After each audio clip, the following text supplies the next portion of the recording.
We hit the air as Chase Young traded away from the Commanders to the 49ers. Adam, what's the latest there? Well, the Washington Commanders made wholesale changes today. They shipped Chase Young to San Francisco for a 2024 third-round pick. It's a comp pick, and the 49ers had extra comp picks because they're getting one back for the loss of Mike McGlinchey, the loss of Rand Carthon, the loss of D'Amico Ryans. And so they figured they had all this extra ammunition. We might as well go for it now. We're close to winning. Let's add an extra part. They checked in on any number of players and wound up getting Chase Young to bolster that defensive line, thinking you never have enough defensive line talent up front. They already traded for Randy Gregory, basically given away by Denver. Now they go get Chase Young. They match him up with Nick Bosa, with Eric Armstead, with Javon Kinlaw, with all the players they have there. They're just loaded up front. And by the way, look at that. Look at that. Yeah. Wait, Laura, did you notice that he didn't mention the school that Nick Bosa Ohio State. and Chase Young play at? Michigan guy here. Yeah. Are you going to put a "the" in front of the Ohio State, Tannenbaum? I feel it coming out of your mouth. All right, that's Mike Tannenbaum. Adam Schefter, Louis Riddick is with us as well. Nick Bosa and Chase Young, of course, the former Buckeyes, reunited on that D-line. And if you got pass rushers and good quarterback play, you're probably going to win at least some semblance of playoff games. Louis, when you think about the 49ers' perspective on this, they've been through a little skid lately, especially offensively, but what does this mean for them going forward when it really matters? I mean, this is ridiculous, Laura. I mean, honestly, look, I think last year we talked about the fact that down the stretch, Philadelphia last year, right? We talked about the waves of pass rushers they could throw at you, 8 deep, basically on the defensive line that they could throw at you, and that was their calling card, along with offensive line play late in the season. This is going to be San Francisco's calling card, although it's already, look, the blueprint's already been laid out there. This is how they do things. Think about, Nick Bosa.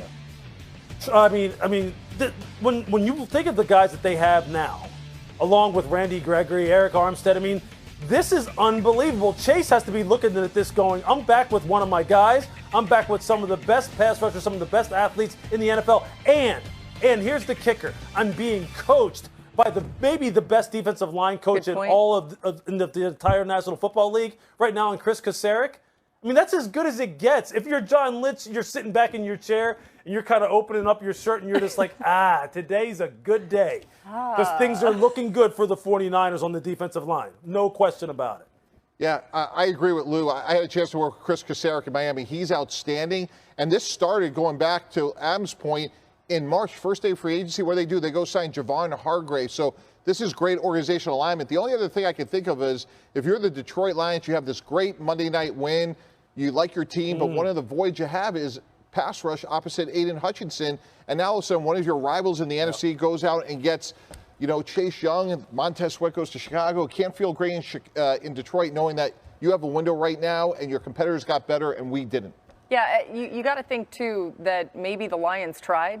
Adam, you brought up that point earlier. We don't know yet for sure if they were able to just not get a deal done. Well, look, they traded a late pick for Donovan Peoples-Jones, so they added a wide receiver. It's not the headline-making move that Chase Young is, but I think that they checked in and made various calls, of course, and you do what's best and what's within reason. And they made a deal today that they didn't think would cost them much, that they felt like could upgrade their roster. All right, we do have some more breaking news here as we get closer to the trade deadline. We're going to go to Rob Demovsky's tweet here on the screen. As Rap Sheet had first, the Packers have traded cornerback Rasul Douglas to the Bills, a source confirms. Now think about that Bills defense. They're without Tre'Davious White. They've struggled defensively at times. The injuries have been such an issue for them. Matt Milano, another one. But as specifically at the cornerback spot here, Lou, they do add some nice strength there and some nice depth. What are your thoughts about Rasul Douglas joining the Bills?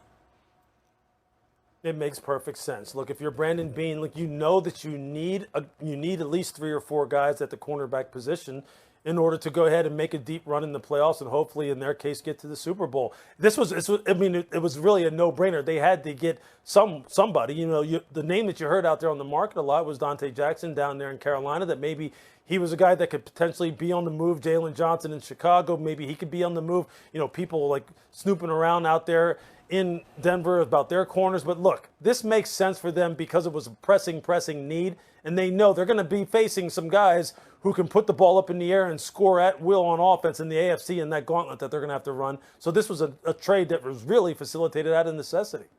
You know what's interesting on the other side of this trade, if you're Green Bay, you've been dealing from a position of strength for 2 decades. Now you have a massive question mark at the quarterback position, but you're really not out of it. Maybe you're saying, hey, we're not going to catch Detroit this year, because Rasul Douglas, to Lewis's point, he's a very competent NFL corner. He's played 96 games, 15 career interceptions.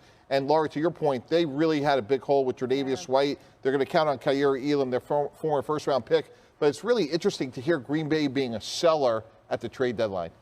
Yeah, you think about it. I mean, maybe that was part of some of Aaron Rodgers' gripes for all the years, to just keep drafting those defensive guys, and now they do have some to give away. Go ahead. Well, Buffalo have been looking for a cornerback, obviously. Lose Tre'Davious White. They've had so many injuries on defense with Matt Milano and some of the players they lost up front, and so they're just looking for some defensive help and reinforcements at this point in time. And looks like it's going to be a couple of picks going back in return, so we'll see how that works out. All right, Adam, keeping an eye on that phone as we continue to watch the news. And speaking of defense, we look now at Denver, where the early going for Sean Payton and the Broncos has had some rough patches, okay? Denver's defense looked to be in a really bad place through 5 weeks, as the unit ranked last in the NFL in scoring defense and total defense. But Denver's defense has shown some signs of improvement over the last 3 games. Questions still remain around whether the Broncos will be shipping some of their defensive talent as we inch closer to the deadline. Jerry Jeudy also part of the conversation, too, for the Broncos if they were to ship somebody off. So, Adam, what is the latest you're hearing, though, about the Broncos' plans here as we're, 20 minutes or so away from the trade deadline? Well, let me be the spoiler here. They're not trading Patrick Surtain. Okay. They are not going to trade Jerry Jeudy. And I don't think the Denver Broncos there are expected to make any moves. Now, again, I always leave open the idea that something could change, but as of about an hour ago, nothing was going to happen with Patrick Surtain. Nothing was going to happen with Jerry Jeudy. Nothing was going to happen with Courtland Sutton. Nothing was going to happen with Josie Jewell. Nothing was going to happen with anybody. They're coming off a win. They feel pretty good about the direction of where they're going. And it's interesting because you saw some teams win this weekend that might have changed the dynamics. Like Tennessee wins this past weekend. Maybe that helps Derrick Henry. Maybe it doesn't. Denver beats Kansas City.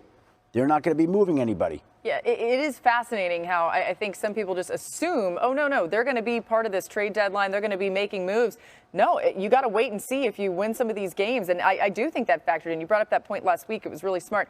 All right, but let's say we live in a world where you're the GM of the Broncos. Should they be making some of those moves today? Absolutely. I mean, despite just beating Kansas City, they are a ways away from meaningfully competing in the AFC. And if you go back to 2019 and that big trade with Jalen Ramsey going from Jacksonville to LA for 2 1s and a 4, if I could get that sort of package for Patrick Surtain, who's a great player, I have to strongly consider it.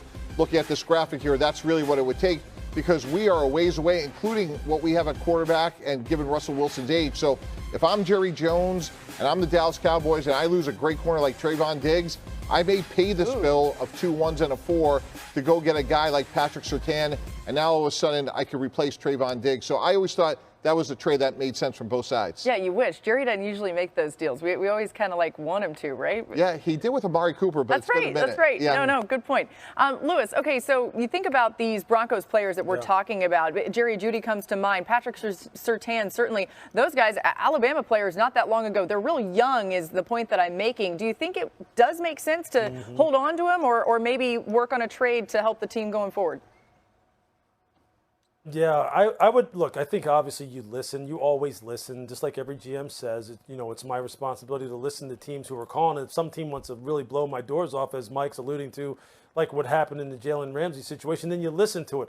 But yeah, I'd have a hard time shipping away a guy like Patrick Surtain for sure. I'd have a hard time shipping away a guy like Jerry Jeudy because he has shown that he is one of those guys who can be very, very dynamic if they can get the offense and the quarterback situation solidified long term. You don't want to have to go back to the drawing board and have to find another guy who you think could be a franchise caliber corner like Patrick Surtain already is, or a guy who can be a dynamic route runner and run after the catch guy like Jerry Jeudy has already shown that he can potentially be. So, yeah, it would take a lot in order for me to want to get rid of those players, or not, I shouldn't say get rid of, to want to deal those players, especially considering their youth and the fact that they have so much more runway left.